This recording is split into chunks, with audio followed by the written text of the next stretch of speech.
اور قرآن کی سفارشیں اللہ کے دربار میں منظور بھی ہوں گی۔ قرآن اپنے پڑھنے والے کے لیے اللہ کے دربار کے اندر درخواستیں کرے گا اور قرآن کی درخواستیں منظور بھی ہوں گی۔ اللہ پاک کا قرآن شفاعت کس کی کرے؟ اللہ اکبر۔ اللہ کے رسول قرآن شفاعت کس کی کرے گا؟ اللہ کے رسول قرآن درخواستیں کس کے لیے کرے گا؟ فرمایا من جعلہ امامہ،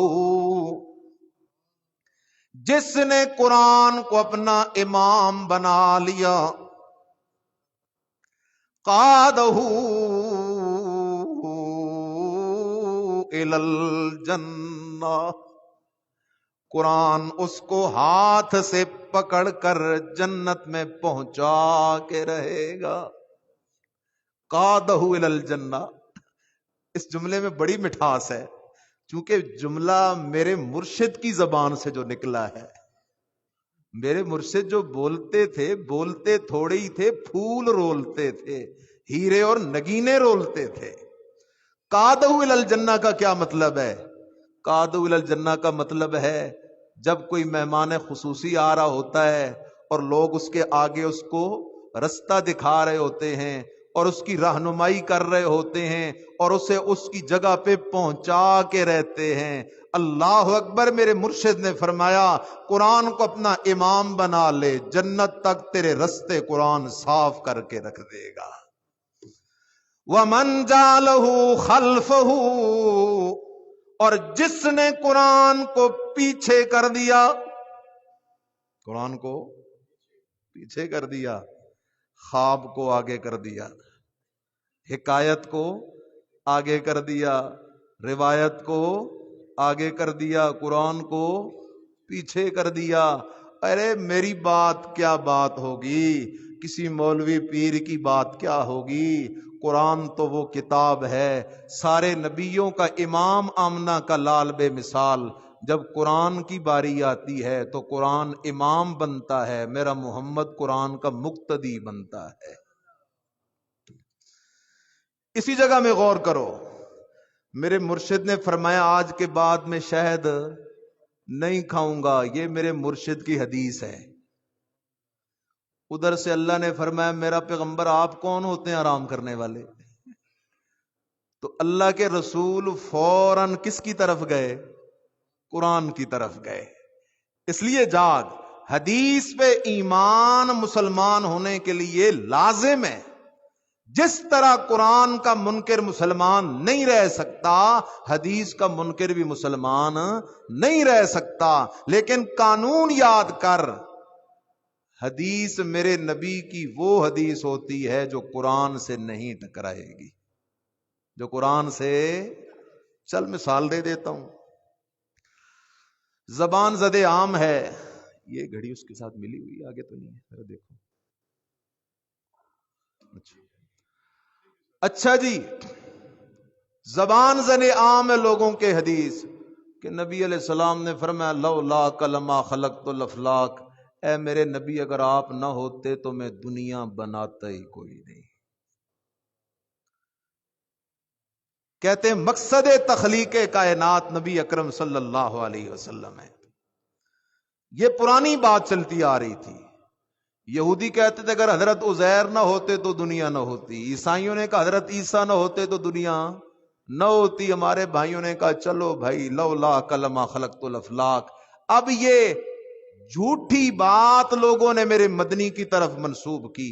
دوسری طرف قرآن کا فیصلہ سن، قرآن کیا کہتا ہے؟ یہ میرے سامنے سورہ طلاق ہے، میرے عزیز، سورہ طلاق کی بالکل آخری آیت ہے۔ اللہ الذی خلق سبع سماوات وَمِنَ الْأَرْضِ مِثْلَهُنَّ يَتَنَزَّلُ الْأَمْرُ بَيْنَهُنَّ لِتَعْلَمُوا أَنَّ اللَّهَ عَلَى كُلِّ شَيْءٍ قَدِيرٌ وَأَنَّ اللَّهَ قَدْ أَحَاطَ بِكُلِّ شَيْءٍ عِلْمًا۔ اللہ قرآن میں اعلان کر رہے ہو میرے بندو سنو تو صحیح نا، میں اللہ نے زمین و آسمان کو کیوں بنایا ہے؟ آؤ میں تمہیں بتاتا ہوں۔ اللہ بتانا، فرمایا اللہ الذی خلق سبع سماوات، اللہ وہ ذات ہے جس نے 7 آسمان بنائے بغیر ستونوں کے کھڑے کر دیے، ومن الارض مثلہن، 7 زمینیں بھی بچھا دی، اللہ اکبر، یتنزل الامر بینہن، زمینوں آسمانوں کو بنانے والا بھی اللہ، ان کے نظام کو چلانے والا بھی اللہ۔ اب سوال پیدا ہو رہا تھا، اللہ پاکا تو نے یہ دنیا کیوں بنائی ہے؟ لوگ تو کہتے ہیں عزیر علیہ السلام کے لیے بنائی، لوگ تو کہتے ہیں عیسیٰ علیہ السلام کے لیے بنائی، لوگ تو کہتے ہیں ہمارے پنجتن پاک کے لیے بنائی، لوگ تو کہتے ہیں آمنہ کے لال کے لیے بنائی۔ فرمایا نا میرا بندہ، یہ نبی میرے بڑے پیارے ہیں، یہ نبی میرے بڑے محبوب ہیں، لیکن دنیا کا یہ کارخانہ میں نے کسی نبی کی ذات کے لیے نہیں بنایا، کسی ولی کی شخصیت کے لیے نہیں بنایا۔ اللہ کیوں بنایا ہے؟ فرمایا میں نے دنیا بنائی ہے تمہیں اپنی توحید سمجھانے کے لیے، لِتَعْلَمُوا ان اللہ علی کل شیء قدیر، تاکہ تمہیں یقین ہو جائے سب کچھ کرنے والا بھی اکیلا اللہ ہے، سب کچھ جاننے والا بھی اکیلا اللہ ہے۔ جب قدیر بھی اکیلا اللہ، علیم بھی اکیلا اللہ، سب کچھ کرنے والا بھی اکیلا اللہ، سب کچھ جاننے والا بھی اکیلا اللہ، تو لا الہ الا اللہ، لا الہ الا اللہ۔ پھر الہ حاجت روا مشکل کشا، داتا دستگیر نفع نقصان کا مالک، کھوٹی قسمتیں کھری کرنے والا، اولاد دینے والا، عزت و ذلت کا مالک بھی اکیلا اللہ ہی ہے۔ اس لیے میرے عزیز لوٹا، اللہ اکبر، میرے مدنی کو اللہ فرما رہے یا ایھا النبی لما تحرم ما احل اللہ لک تبتغی مرضات ازواجک واللہ غفور الرحیم قد فرض اللہ لکم تحلۃ ایمانکم۔ اللہ کہتا ہے میرا پیغمبر، یہ جو آپ نے قسم اٹھا لی ہے آج کے بعد میں شاید نہیں کھاؤں گا، یہ قسم ٹھیک نہیں، اس لیے میرا پیغمبر فوراً قسم کا کفارہ ادا کریں اور یہ قسم توڑ دیں۔ اور مسئلہ شریعت کا بھی یہی ہے، بعض لوگ حلال کام نہ کرنے کی قسمیں اٹھا لیتے ہیں۔ عام معاشرے میں ہوتا ہے، کئی دفعہ جرگہ اکٹھا ہوتا ہے، ہاں بھائی اس کے ساتھ سلو کرو، وہ کہتا ہے نا جی میں نے تو قسم اٹھا لی ہے جی میں سلو نہیں کروں گا، میں نے تو قسم اٹھا لی ہے میں اس کے ڈیرے پہ نہیں جاؤں گا، میں نے تو قسم اٹھا لی ہے میں اس کے کھانا نہیں کھاؤں گا، میں نے تو قسم اٹھا لی ہے میں اس کے ساتھ نہیں بیٹھوں گا۔ میرے بھائی یہ حلال کام نہ کرنے کی جو تو نے قسم اٹھا لی ہے نا، اس قسم کو پورا کرنا ضروری نہیں، اس کو توڑ کے کفارہ دینا ضروری ہے۔ اس قسم کو توڑ، چونکہ حلال کام کرنے کے ہیں، چھوڑنے کے نہیں۔ آگے کیا فرمایا؟ عجیب ہے میرا رب کا قرآن۔ وَإِذْ أَسَرَّ النَّبِيُّ إِلَىٰ بَعْضِ أَزْوَاجِهِ حَدِيثًا، اللہ وہ بات ذکر کر رہا ہے، وَإِذْ أَسَرَّ النَّبِيُّ، جب میرے نبی نے چھپا کے ایک بات اپنی ایک بیوی سے کہی، حفصہ آئندہ میں شاید نہیں کھاؤں گا لیکن یہ بات کسی اور کو نہ بتانا۔ فَلَمَّا نَبَّأَتْ بِهِ، حفصہ نے وہ بات جب بی بی عائشہ صدیقہ کو بتلا دی، وَأَظْهَرَهُ اللَّهُ عَلَيْهِ عَرَّفَ بَعْضَهُ وَأَعْرَضَ عَن بَعْضٍ۔ اللہ اکبر، نبی علیہ السلام بی بی حفصہ کے پاس تشریف لے آئے، اے حفصہ میں نے منع جو کیا تھا وہ بات کسی اور کو نہیں بتلانی، تو نے وہ بات کسی اور کو کیوں بتائی ہے؟ ایک دم بی بی سیدہ حفصہ کا ذہن گیا بی بی عائشہ صدیقہ کی طرف، میں نے تو یا بات صرف عائشہ صدیقہ کو بتائی ہے۔ اللہ اکبر، ذرا خیال کرنا، بڑا عجیب مقام آ گیا ہے۔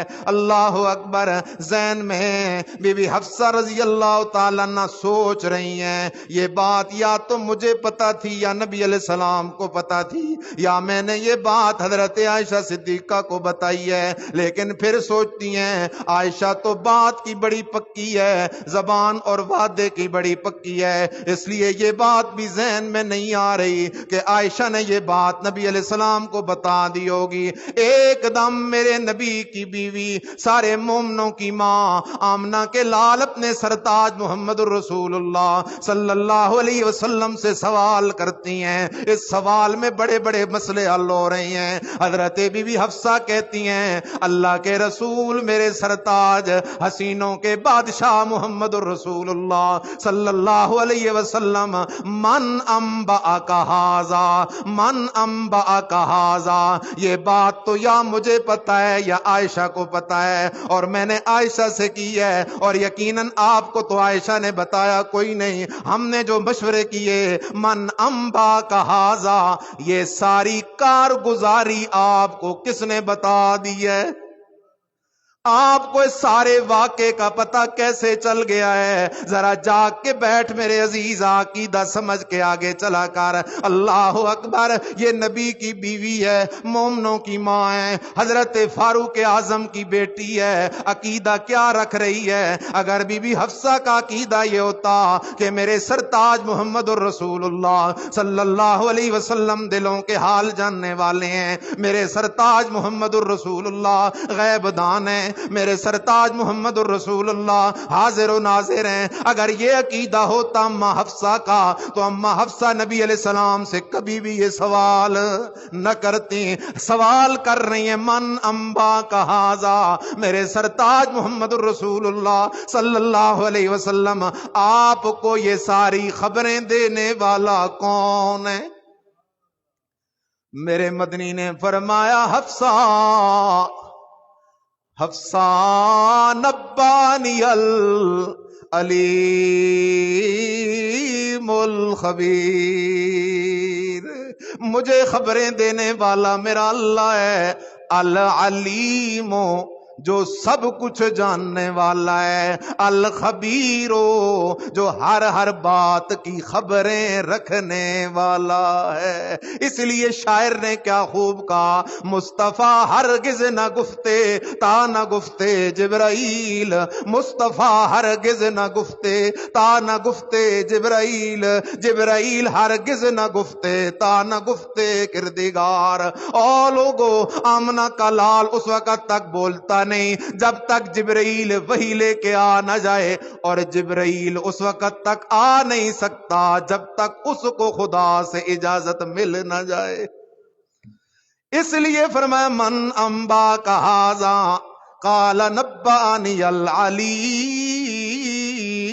الخبیر، ان تتوبا الی اللہ فقد صغت قلوبکما وَإِن تَظَاهَرَا عَلَيَّ۔ واہ میرے اللہ، خدا کی قسم، قرآن اتنا میٹھا ہے، جنت میں بھی اتنی میٹھی چیز نہیں ہوگی، اتنا میٹھا ہے یہ قرآن۔ قرآن کی اپنی چاشنی ہے، اپنی لذت ہے قرآن میں۔ کیا کہتا ہے قرآن؟ ان تتوبا الی اللہ، ہائے ہائے ہائے، اے میرے نبی کی دونوں بیویوں، اگر تم دونوں اپنے اس کام سے توبہ کر لو پھر تو ٹھیک ہے، لیکن اگر تم باز نہ آئیں، وَإِن تَظَاهَرَا عَلَيْهِ، اگر تم دونوں نے آئندہ بھی اسی طرح نبی کے مقابلے میں ایک دوسرے کی مدد کی، سن لو پھر میرا نبی اکیلا نہیں، فَإِنَّ اللَّهَ هُوَ مَوْلَاهُ وَجِبْرِيلُ وَصَالِحُ الْمُؤْمِنِينَ وَالْمَلَائِكَةُ بَعْدَ ذَلِكَ ظَهِيرٌ۔ اے میرے نبی کی بیویوں، اگر توبہ کر لو پھر تو ٹھیک ہے، لیکن اگر آئندہ میرے نبی کو پھر کبھی تنگ کیا، آئندہ کبھی پھر میرے نبی کو پریشان کیا، سن لو میں خدا بھی اپنے نبی کا مددگار ہوں، جبرائیل بھی میرے نبی کا مددگار ہے، سارے مومن بھی میرے نبی کی مددگار ہیں، اور فرشتوں کی جماعت بھی میرے نبی کی مددگار ہے۔ مولا ہو، اللہ بھی مولا، جاگ رہے ہو؟ اللہ بھی مولا، جبرائیل بھی مولا، مومن بھی مولا، فرشتے بھی مولا۔ اللہ کہتا ہے پھر سن لو میں خدا بھی اپنے نبی کا مولا ہوں، جبرائیل بھی میرے نبی کا مولا، سارے مومن بھی میرے نبی کے مولا، اور فرشتے بھی میرے نبی کے مولا۔ مولا کا کیا معنی ہے؟ مددگار۔ کیا معنی ہے؟ مددگار۔ اس لیے جو حدیث میں آتا ہے نا، من کنت مولاہ فعلی مولاہ، اس کا معنی یہ ہے جس کو میں محمد سے محبت ہے نا، اسے علی سے بھی محبت کرنی پڑے گی۔